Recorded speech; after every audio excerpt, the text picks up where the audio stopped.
Sorry అమ్మా. చెల్లికి ఏం మాట్లాడాలో తెలియదు, అందుకే నిన్ను బాధ పెట్టింది. చెల్లి తరపున నేను సారీ చెప్తున్నాను.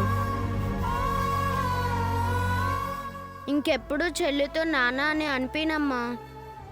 నువ్వేడవకమ్మా. నువ్వెప్పుడు మమ్మల్ని కొట్టావు, కోపడవు కూడా. కానీ నాన్న అని పేరు వస్తే కోపడతావు. చెల్లి నాకంటే 2 నిమిషాలు ఆలస్యంగా పుట్టింది. పాపం, తనకేం తెలీదు. నీ బాధను నేను అర్థం చేసుకున్నాను. నువ్వు కొట్టావని చెల్లి ఎంత బాధపడుతుందో. నువ్వేడవకమ్మా. ఇంకెప్పుడు మేమిద్దరం నిన్ను బాధపడ్డాం, సరేనా?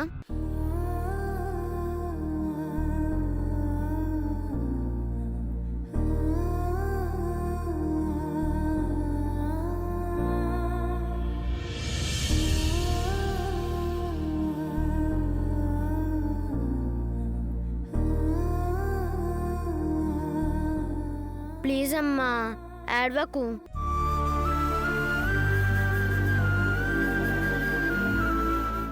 ఇంకెప్పుడు ఏడవద్దమ్మా.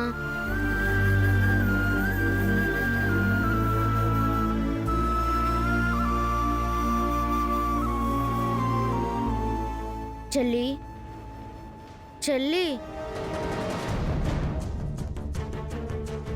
చెల్లి, సారీ చెల్లి. అమ్మ నిన్ను కొట్టినందుకు అమ్మ తరపున నేను సారీ చెప్తున్నాను. అమ్మకి నాకంటే నువ్వంటేనే చాలా ఇష్టం. మరి అమ్మని బాధ పెట్టకూడదు కదా. అందుకే ఇంకెప్పుడు నాన్న అని అనద్దు, సరేనా? సరే అన్నయ్య, ఇంకెప్పుడు నాన్న అని చెప్పను.